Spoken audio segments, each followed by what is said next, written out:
Salut à tous. Avec la sortie du codex Eldari, je me suis dit que j'allais chercher des combos débiles comme je l'avais fait pour la Death Watch. Alors attention, quand je dis combo débile, ça veut dire que c'est des trucs qui ont un gros potentiel de dégâts. Ça veut pas dire que c'est rentable, ça veut pas forcément dire que c'est pété non plus, ça veut juste dire que c'est des additions de trucs les uns sur les autres qui font un potentiel vraiment pénible à gérer. Par contre, ça veut pas dire que le coût en points est pas beaucoup trop élevé pour ce que ça fait, hein. Donc le premier, qui sera probablement corrigé dans une FAQ, il vous permet concrètement d'additionner un sacré paquet de trucs. Vous prenez un conclave des psycharques. Ce conclave peut être rejoint par un grand prophète. Ça, c'est la règle normale. Ça va donner -1 pour être blessé à l'unité, et le grand prophète peut donner +1 pour toucher sur une unité visible à 18 pouces pour toute l'armée, et puis il peut transformer une fois par round une touche, une blessure ou un dégât en 6 auto, sauf si c'est une attaque d'une plateforme de soutien. Ce conclave, vous pouvez, avec le grand prophète, vous pouvez l'ajouter à des gardiens. Ça, c'est une règle normale, le conclave des psycharques peut mener des gardiens, donc aucun problème. Sauf que le psycharque tout seul, lui, à pied, qui n'est pas dans le conclave, qui est un autre personnage, sa règle dit qu'il peut rejoindre des gardiens, même si les gardiens sont déjà menés par un grand prophète. Or, comme les mots-clés se transfèrent d'une unité à l'autre pour tout ce qui est les mots-clés qui désignent le personnage ou son type, eh bien le conclave, c'est une unité grand prophète. Et donc les gardiens sont rejoints par une unité grand prophète, et donc vous avez le droit, tel que c'est écrit aujourd'hui, de mettre un psycharque en plus du conclave des psycharques et du grand prophète. Et puis vous pouvez rajouter une arme d'appui, puisque ça c'est normal, les plateformes d'appui peuvent rejoindre des gardiens. Donc pour 330 points, vous avez une unité assez mastoc de 10 gardiens, plus 2 conclaves des psycharques, plus un grand prophète, plus un psycharque, plus une plateforme, et qui cumule quand même quelques règles intéressantes. Le grand prophète, donc comme on l'a dit, -1 pour être blessé quand il rejoint le conclave. Les gardiens, ils peuvent faire une manœuvre de repli de 1d6 plus 1 pouce quand on leur tire dessus gratuitement, même si une autre unité l'a fait. Le psycharque, lui, va donner -2 au jet de charge contre cette unité de gardien. Et puis, tous les pouvoirs, le destructeur, que nos 3 psycharques de l'unité vont avoir, et bien ils passent tous D6 plus 2 attaques, force 7, PA-1, dégâts 1. Donc c'est une unité qui est résistante, -1 pour être blessé, qui réduit toutes les charges ennemies de 2 pouces tout le temps, donc aucune unité qui n'arrive des réserves peut vraiment venir vous chercher. Vous avez une plateforme, là je leur ai mis par exemple un tisseur de ténèbres qui du coup fait du tir en indirect, à D6 plus 2 touches, force 6, PA-1, dégâts 1. Vous avez 3 lance-flammes destructeurs, D6 plus 2, force 7, PA-1, dégâts 1, qui en état d'alerte rigole pas trop. Vous avez l'arme lourde qui a sur la petite plateforme qui accompagne les gardiens, donc vous pouvez mettre un canon stellaire, un canon shuriken, un lance-missile, et puis ces gardiens sont OC2. Donc c'est une unité qui est massive, qui tient très bien les objectifs, qui est relativement résistante grâce au -1 pour être blessé, et qui a une grosse menace de tir en état d'alerte au centre de la table. Vous pouvez remplacer les gardiens défenseurs par des gardiens de choc. Vous aurez moins de tirs de catapultes shuriken, mais vous aurez des lance-flammes en plus, potentiellement aussi des fusils à fusion, enfin des lance-flammes ou des fusils à fusion, et vous aurez en plus la règle du sticky objectif, ce qui vous permet de faire en sorte que même si on arrive à vous tuer l'unité, et ben vous gardez quand même l'objectif, et l'ennemi doit, pour venir vous charger, il a quand même le -2, donc c'est très compliqué pour lui. Donc ça c'est la base, mais on peut encore aller plus loin avec ce combo. Parce que si on joue en host gardien, on va gagner +1 pour toucher si cette unité est sur un objectif ou si elle tire sur une unité sur un objectif. Donc ça veut dire que votre tir indirect, il va être tout le temps à 4+, sans aucun problème avec votre tisseur de ténèbres, ce qui est très bien. Vous pouvez aussi pour un PC donner la relance de tous les jets pour blesser à votre unité, ce qui fait que si vous avez une cible en ligne de vue qui s'est approchée assez près pour se faire shooter par vos lance-flammes, vos catapultes, votre plateforme, il va prendre une énorme sauce. Vous pouvez, pour un CP, prendre cette unité, la ramener en réserve, et vous allez guérir tous les gardiens de l'unité. Donc tant qu'il vous reste un gardien dans l'unité, c'est toujours une seule unité rejointe par tous ces personnages. Et donc si vous la remettez en réserve, avec ce stratagème, elle va être intégralement ressuscitée, c'est-à-dire tous vos modèles gardiens vont revenir, et vous pourrez la redéployer depuis les réserves sur un bord de table. Vous pouvez leur donner infiltrateur avec une amélioration sur le grand prophète à 30 points, parce que vous pouvez choisir 2 unités gardiens et les infiltrer. Vous avez des gardiens et d'autres choses, mais l'unité reste le mot-clé gardien, vous pouvez donc l'infiltrer.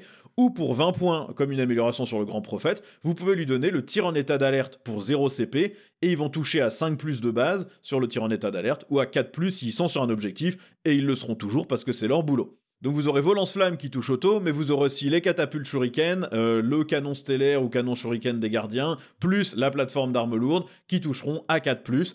Donc ça rigole pas du tout, c'est une unité qui coûte cher, qui probablement peut quand même se faire sécher, ça reste de l'endurance 3, sauvegarde à 4 sur des gardiens, c'est pas non plus incroyable, mais avec le -1 pour être blessé, plus quelques stratagèmes qui vous permettent de les guérir ou de les faire se replier facilement, vous avez une unité qui tient très bien les objectifs, qui est dure à sortir et qui fait même plutôt peur en termes d'attrition. Donc ça, c'était un des premiers combos un peu débiles que j'ai vu dans ce codex. Le deuxième, celui-là, je pense que tout le monde l'a déjà identifié, c'est les araignées spectrales avec Laikis. Vous allez en avoir pour 215 points, pour 5 araignées et leur Seigneur Phénix. Pourquoi celui-là il est bien? Parce que vous avez des araignées spectrales qui ont le droit de bouger de 24 pouces à chaque fois qu'ils bougent, mais n'ont pas le droit de charger. Par contre, si vous leur rajoutez Laikis dans l'unité, alors là, oui, ils ont le droit de charger. Et comme ils sont infanterie, ils peuvent passer en ligne droite, traverser tous les murs, sans se poser de questions.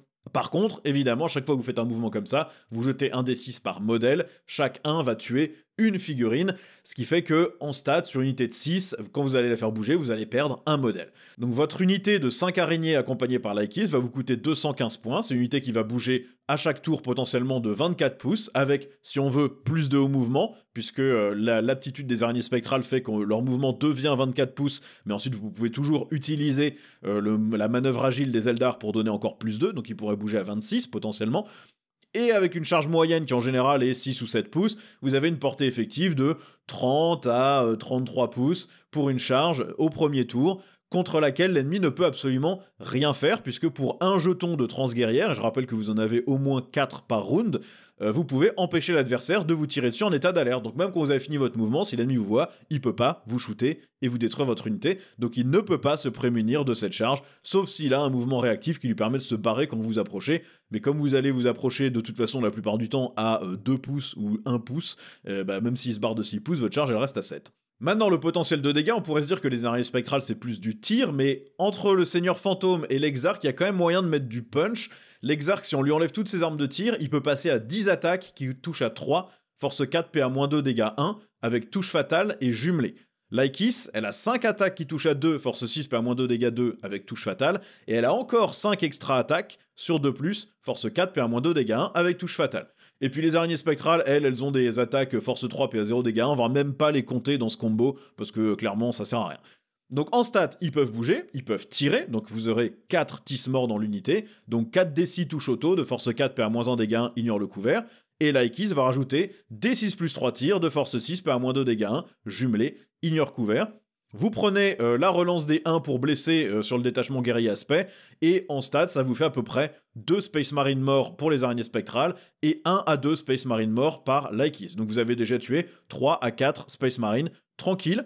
Et ensuite vous chargez, et au corps à corps, votre Exarque en stats, si vous prenez la relance des 1 pour toucher sur l'unité, parce qu'il a déjà la relance de toutes les blessures avec le jumelé, vous tuez en stats 3 Space Marine, et Laikis en moyenne avec ses 10 attaques et touche fatale, et la relance des 1 pour toucher, puisqu'elle touche à 2+, donc elle est en touche auto avec la relance des 1, va tuer en moyenne 3 Space Marine de plus. Donc au total, vous faites entre 9 et 10 Space Marine tués en un seul tour. Alors évidemment, c'est un combo à 215 points. Si les Space Marines que vous avez tués, c'est 10 intercesseurs de base, ça a coûté que 160 points à votre adversaire, donc c'est pas rentable. Si par contre vous tuez 10 Hellblaster, ça c'est 230 points, et là, vous êtes déjà rentabilisé, tour 1 avec une charge gratuite que l'adversaire ne peut pas contrer. Si vous n'avez pas tué toute l'unité ennemie, dans le détachement Host Aspect, pour 1 CP, si l'ennemi essaie de se replier pour pouvoir vous tirer dessus, il doit faire un test de fuite désespérée. Donc sur un 1 ou un 2, il va perdre sa figurine. Et ensuite, vous pouvez bouger 2d6 plus 1 l'unité entière en utilisant un jeton de transguerrière, puisque quand l'ennemi se replie d'un corps à corps avec vous, vous pouvez faire un mouvement automatique qui peut vous permettre de vous recacher, de vous mettre hors ligne de vue ou de vous planquer. Et donc c'est pas du tout garanti que l'ennemi arrive à vous tuer cette unité-là de toute façon, même si elle est exposée derrière. Et si elle est exposée et que l'ennemi vous tire dessus avec une unité, il a intérêt à bien la choisir, parce que derrière, vous faites un mouvement de D6 plus 1 pouce, après vous êtes fait tirer dessus, grâce à un jeton de transguerrière. Donc, vous pouvez dans tous les cas retourner vous cacher et ne pas perdre toute l'unité pour au moins une deuxième activation, ou alors il vous tue toutes les araignées, mais Laikis reste en vie pour donner son bonus de critique sur des 5 sur une unité ennemie qu'elle a touchée. Donc, le combo marche au premier tour, mais ensuite, ça veut pas forcément dire que vous perdez l'unité en entier. Dans le genre charge automatique, on a aussi le combo des Banshee et Jainzar. Donc là, 5 Banshee et Jainzar, ça vous coûte 195 points. C'est une unité qui peut avancer, charger, et elle peut avancer automatiquement de 6 pouces avec Jainzar, et en plus elle a frappe en premier. Au corps à corps, vos Banshee elles vont seulement faire 8 attaques, mais qui touchent à 2+, force 4, PA-2, dégâts 2, en anti-infanterie 3+. L'Exarch, vous pouvez lui mettre des lames miroirs par exemple, 4 attaques qui touchent à 2, force 4, PA-2, dégâts 2, anti-infanterie 3+, et Jainzar va rajouter 8 attaques qui touchent à 2, de force 6, PA-3, dégâts 2.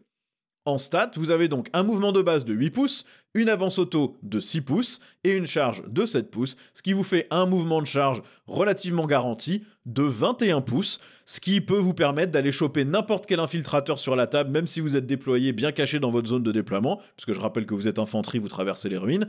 Et si l'ennemi joue en premier et vous en deuxième, et ben n'importe quelle unité qui sera sortie de 3 pouces de sa zone de déploiement, vous pouvez aller la choper dès le début de votre tour et l'impacter au corps à corps. En statistique, si vous leur donnez la relance des 1 pour toucher avec le détachement guerrier aspect et rien d'autre, vous allez être en touche auto, puisque vous touchez à 2+, 2+ relance des 1, globalement c'est 100% de touche, et donc vous allez tuer 9 Space Marines, sans compter un seul tir que vous auriez pu faire avec potentiellement les Triskel, les pistolets Shuriken ou autres. Là encore, il n'y a aucune manière de se prémunir de cette charge, puisque l'ennemi ne peut pas vous tirer dessus en état d'alerte pour un jeton de transguerrière, sachant que si vous faites le combo avec les araignées spectrales et Jainzar, vous pouvez donner le jeton à la phase de mouvement sur une des unités, l'autre jeton à la phase de charge sur l'autre unité, et les deux sont protégés pour tout le tour contre les tirs en état d'alerte. Et là encore, si vous êtes en host aspect, si l'ennemi survit et essaie de s'échapper, vous lui forcez un test de fuite désespéré et vous faites un petit repli 2d6+1. Si l'ennemi reste au corps à corps, c'est encore mieux, vous avez combat en premier, donc de toute façon, à son tour, vous allez lui défoncer la tête, et même si vous chargez avec autre chose, et ben vous allez lui défoncer la tête aussi. Donc là encore, un missile contre lequel il est difficile de se prémunir. Vous pouvez doubler les Banshee, en mettre 10 pour être à peu près sûr d'aller sortir n'importe quelle unité de Space Marine, même avec des grosses sauvegardes, n'importe quelle unité de Terminator avec votre anti-infanterie, même si vous êtes que dégâts 2, avec 10 Banshee en stade, vous tuez les Terminators aussi. Donc il y a plein de combos intéressants à faire, par contre évidemment le coup en point commence à monter après. Et donc du coup on peut imaginer une espèce de triple attaque, une espèce de triple alpha strike quasiment pour 485 points. Vous prenez le combo avec Jainzar et les Banshee pour 195, vous prenez Laikis et les 5 araignées spectrales pour 215, et puis vous rajoutez juste 5 scorpions foudroyants pour 75 points, pour un total de 485, donc en dessous d'un quart de votre armée, pour 3 bonnes unités. Si vous jouez en premier, vous pouvez aller choper les infiltrateurs de l'ennemi et en plus aller l'impacter directement dans sa zone de déploiement. Laikis et les araignées spectrales peuvent aller charger ce qu'elles veulent dans la zone de déploiement adverse, et les Banshees et les Scorpions peuvent aller choper des infiltrateurs potentiels qui seraient déployés sur le No Man's Land. Si vous jouez en deuxième, l'ennemi théoriquement va vouloir sortir de sa zone de déploiement pour commencer à aller marquer des primaires au début de son deuxième tour, donc il va s'avancer un petit peu hors de sa zone, et ce qui veut dire que comme les Banshees ont 21 pouces de portée, et que dans quasiment tous les déploiements, il n'y a que 24 pouces entre deux zones de déploiement, et ben vous allez taguer une de ces unités. Les araignées spectrales, on se pose pas la question, elles vont charger ce qu'elles veulent. Et les scorpions, ils ont un mouvement scout de 7 pouces. Et donc vous pouvez les bouger de 7 pouces gratos avant le premier tour. Vous pouvez très bien les garder à couvert comme ça, mais pour aller menacer les infiltrateurs de l'ennemi ou une unité ennemie qui s'avancerait. Et ensuite vous bougez de 7, potentiellement plus 2 pouces avec la transguerrière, et vous avez une charge moyenne de 7. Donc là encore, vous avez une portée de charge de 21 à 23 pouces. Donc si l'ennemi est sorti un tout petit peu de sa zone de déploiement, vous pouvez aller le chercher sans aucun problème. Ce qui veut dire que si vous avez le premier tour, vous pouvez éliminer 2 unités d'infiltrateurs de l'ennemi gratos, sans vous poser de questions, et en plus aller le charger chez lui et le bloquer. Et si vous êtes joueur 2, et dans ce cas-là, vous pouvez envoyer 3 missiles qui vont charger 3 unités de l'adversaire sans aucun souci. Vous pouvez en protéger que 2 du tir en état d'alerte ennemi, puisque vous pouvez le faire que en phase de mouvement ou en phase de charge, et donc du coup, vous pouvez pas le faire sur les 3 unités. Certaines de ces unités que vous avez envoyées en missile vont ensuite mourir, vous n'avez pas tous les stratagèmes et tous les jetons de transguerrière pour leur permettre à tous de se barrer derrière, mais vous pouvez quand même en protéger 2. Ça marchera pas à chaque partie, il va falloir se déployer de manière intelligente, mais c'est un gameplay qui est vraiment très oppressant pour l'ennemi, parce qu'il sait, quoi qu'il fasse, qui va se retrouver confronté à 3 missiles, potentiellement même plus, hein, si vous avez 3 unités de 5 scorpions foudroyants, eh bien chacune peut faire le même mouvement. Ils peuvent tous faire le scout de 7 pouces, un mouvement de 7 et 7 pouces de charge. Et donc votre adversaire va juste avoir peur d'avancer sur la table parce qu'il sait qu'il peut rien faire pour vous sortir ses unités, à part essayer de se désengager, et dans ce cas-là, l'unité qui lui plaît le plus va se prendre un test de fuite désespéré, va perdre des modèles. Ça va être un gameplay qui, je pense, est très pénible à affronter, et s'il y a bien un truc à nerfer dans le codex, je pense que c'est ses capacités de projection trop fortes dès les premiers tours. On a ensuite le combo, là encore, que tout le monde avait vu, Fuegan plus les dragons de feu. Alors j'avais commencé par le faire avec Fuegan et 5 dragons de feu, mais en fait c'est pas un bon plan, parce que Fuegan et 5 dragons de feu, ils sont en overkill sur un truc comme un Land Raider, mais ils coûtent quand même plus cher qu'un truc comme un Land Raider. Par contre, si vous ciblez quelque chose comme un chevalier impérial, en stade, vous ne le tuez pas lors de votre activation.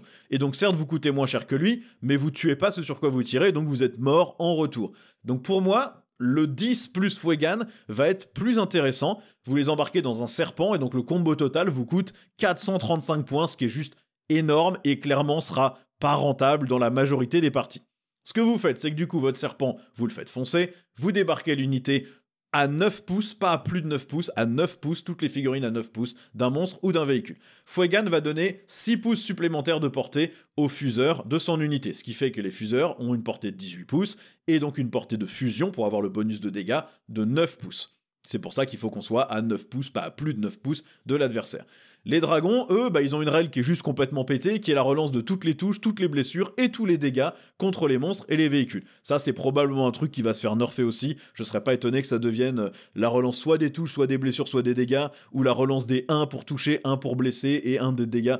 Je trouve que là, relance de toutes les touches, blessures et dégâts, c'est carrément trop fort pour le coup en point de l'unité, mais ça, c'est une autre conversation. Après avoir débarqué du transport, le volume d'attaque que vous avez Fuegan qui peut faire une attaque qui touche à 2, force 14, PA-4, dégâts D6 en fusion 6. Vous avez ensuite les tirs de dragon, vous avez 9 attaques qui touchent à 3, force 9, PA-4, dégâts D6, fusion 3. Et vous avez une attaque à 3+, de force 9, PA-4, dégâts D6, fusion 6 sur le fusil fuseur de l'Exarque. Le serpent a aussi une lance ardente jumelée qui peut faire très mal sur un monstre ou un véhicule. Et dans le détachement guerrier aspect, vous pouvez pour un CP leur donner ignore le couvert pour être sûr que votre PA-4 s'applique tout le temps, ou si c'est pas intéressant, vous pouvez leur donner à la place touche fatale ou touche soutenue. Et si vous cramez un des 2 jetons de guerrier aspect de l'unité, vous pouvez leur donner et touche fatale et touche soutenue, ou touche fatale et ignore couvert, ou touche soutenue et ignore couvert. Vous choisissez la combinaison des 3 effets que vous préférez. Donc en stats, si vous shootez un truc type Land Raider et que vous vous donnez juste ignore le couvert pour avoir votre PA-4, Fuegan, avec toutes les relances de touches, de bless et de dégâts, il a quasiment toutes les chances de faire en moyenne 10 dégâts. Le serpent, il a 33% de chance de faire 5 dégâts en moyenne. L'Exarque, il a 41% de chance de faire 10 dégâts, parce que lui, il est fusion 6, et donc son D6, avec une relance, on va dire qu'il est capable de faire au moins 4. Et les dragons, s'ils n'ont pas touche soutenue avec un stratagème, ils font 3 touches. S'ils ont touche soutenue avec le stratagème, en stat, ils en font 4, pour du coup 7 dégâts chacune en moyenne, puisque un D6 de dégâts relançables, on va dire qu'il fait 4, plus les 3 dégâts de la portée de fusion. Et donc en stat, vous faites 31 dégâts quasiment garantis, avec de très fortes chances de monter à 38, avec 40% de chances de faire 48 dégâts, et une chance sur 3 en plus d'en faire 53. Donc vous sortez n'importe quel Land Raider avec n'importe quel stratagème que votre adversaire colle dessus, il n'y a rien qu'il puisse faire, cette unité dégage Land Raider. Et encore heureux parce qu'elle coûte le prix de 2 Land Raiders. Maintenant, si vous tirez sur un chevalier impérial, là c'est plus la même, c'est endurance 13, et puis soudainement il y a une invulnérable à gérer, une invulnérable à 5. Fuegan, dans ce cas-là, passe plus qu'à 57% de chance de faire ses 10 dégâts. Le serpent a toujours 33% de chance de faire 5 PV, parce qu'il n'est pas PA-4, il est PA-2, donc la 5 plus invulnérable, c'est la même chose que la 5 plus que le Land Raider pouvait avoir. Et l'Exarque, lui, n'a plus que 32% de chance de faire 10 PV en dégâts, et les dragons, en stat, ne font que 3 touches pour 7 dégâts chacune. Et donc, au total, à minima, vous avez en stat les 3 touches des dragons qui font 7 PV chacune, donc vous faites 21 PV. Si vous utilisez le jeton aspect pour blesser auto sur le tir de Fuegan, vous vous donnez 2 chances sur 3 de faire 10 dégâts supplémentaires et donc de one-shot un chevalier impérial.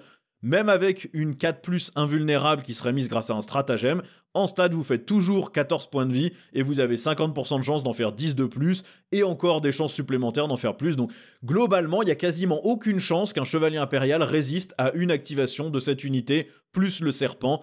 Et ensuite, une fois que vous avez sorti votre unité de cible ou pas, pour un CP, vous les ramenez dans le serpent, qui pourra se barrer de D6 plus 1 pouce après qu'une unité ennemie lui ait tiré dessus avec un jeton de transguerrier. Alors le combo est débile, il coûte évidemment trop cher dans la plupart des match-ups et il a pas de sens. La plupart du temps, 5 dragons plus Fuegan dans un Falcon au lieu d'un serpent, ça suffira amplement à tuer ce que vous ciblez. Ça marche aussi très bien pour tuer des custos, des terminators, des choses comme ça. Il n'y a pas trop de problème avec ça non plus. Mais voilà, je voulais voir jusqu'où on pouvait le pousser en termes de stats. Et bon, bah clairement, vous sortez un chevalier impérial. Ils sont tous aux alentours de 400 points. Donc si vous sortez un chevalier avec une activation et que vous pouvez vous recacher dans le serpent, vous avez été très très rentable. Bon, on peut pousser le combo d'une manière encore plus débile. Si vous avez Lycis dans votre armée, que vous avez par exemple utilisé le combo des araignées spectrales, Lycis, si elle tire sur une cible, elle va donner touche critique sur 5+, à toutes les autres unités pour le tour sur la cible qu'elle a touchée.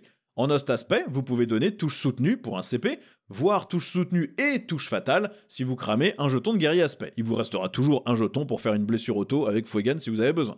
Sachant que vous avez la relance de toutes les touches, et ben vous allez pêcher les 5 et les 6 en relançant tout le jet, même ce qui avait touché à 3 ou 4, et donc vous allez vous faire un volume de touches fatales et de touches soutenues tellement ridicule que je pense que vous sortez même des trucs qui ont les dégâts divisés par 2, même des trucs qui ont moins 1 dégât.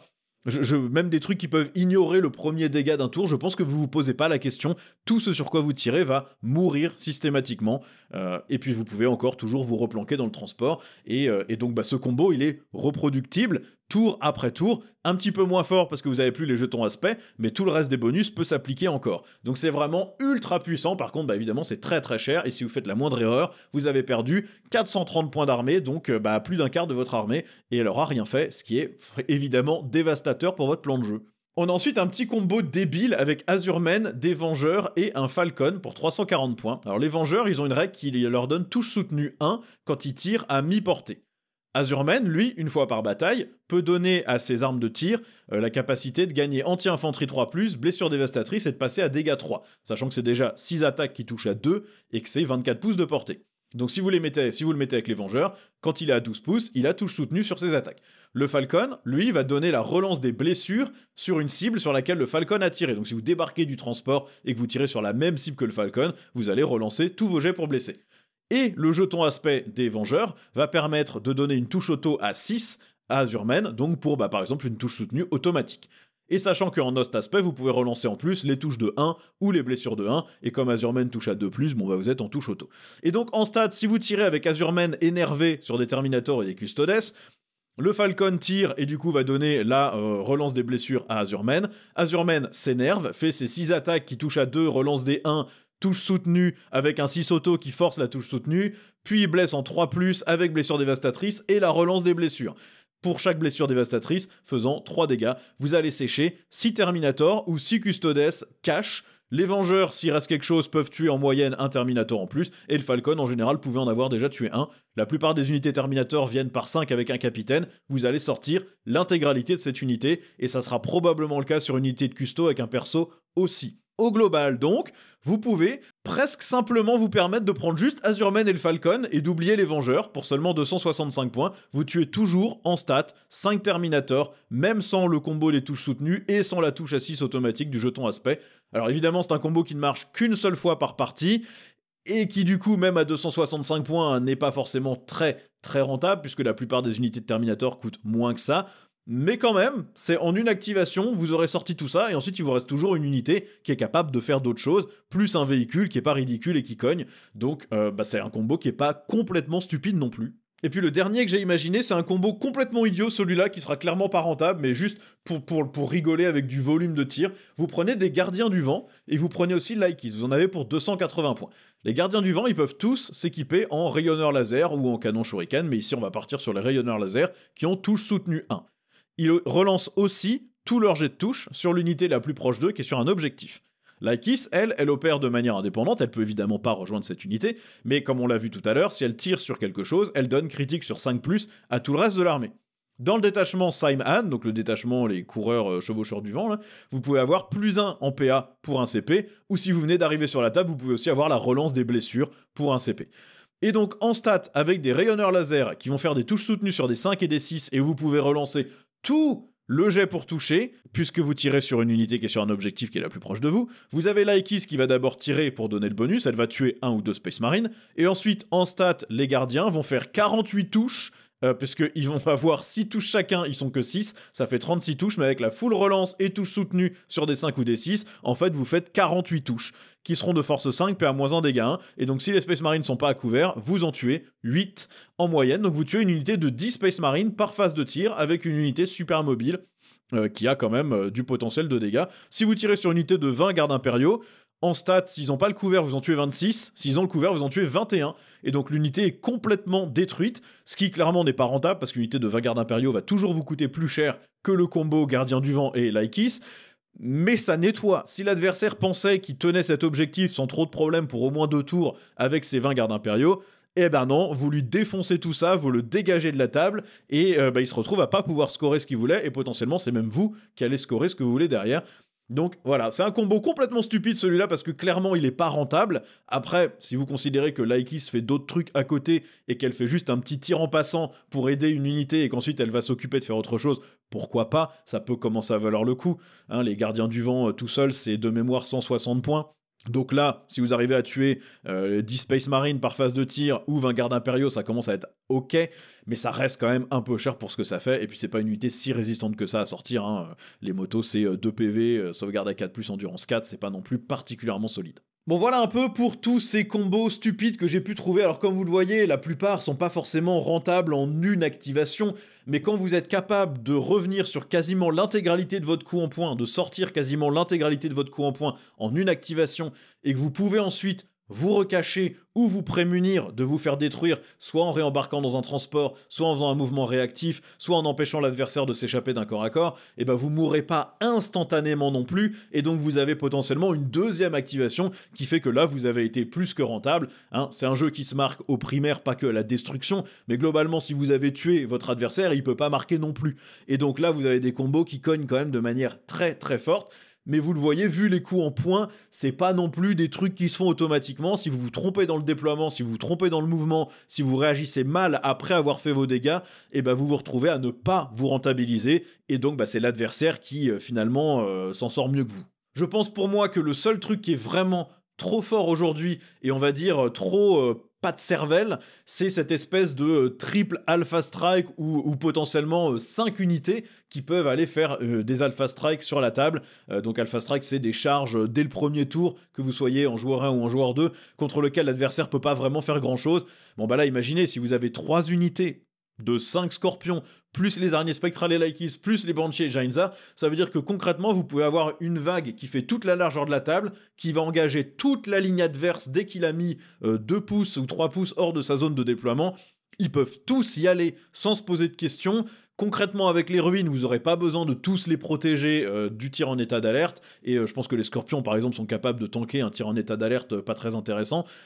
Et ensuite, l'ennemi peut rien faire. Il va se prendre vos dégâts dans la tronche, il peut se replier, mais vous allez l'empêcher de se replier proprement dans le détachement host aspect sur l'unité qui vaut le plus cher, et donc il va perdre des modèles. Et ensuite, si vous tirez dessus, vous avez toutes les réactions nécessaires pour cacher une ou deux de ces unités. Et dans tous les cas, vous l'avez tellement repoussé loin du No Man's Land qu'il va lui falloir 2 tours pour commencer à scorer, pendant que vous mettez vos points de primaire, et vous occupez le No Man's Land pour les secondaires. Et donc, il y a juste un delta qui n'est pas rattrapable en termes de points par la plupart des armées qui sont pas hyper mobile.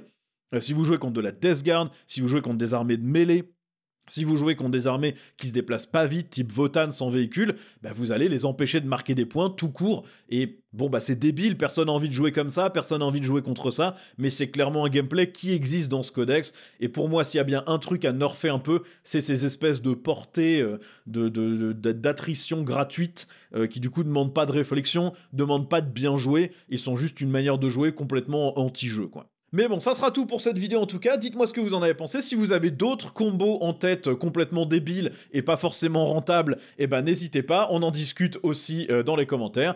Et puis en attendant, j'espère que vous avez apprécié la vidéo, et puis je vous dis à la prochaine pour une nouvelle vidéo justement.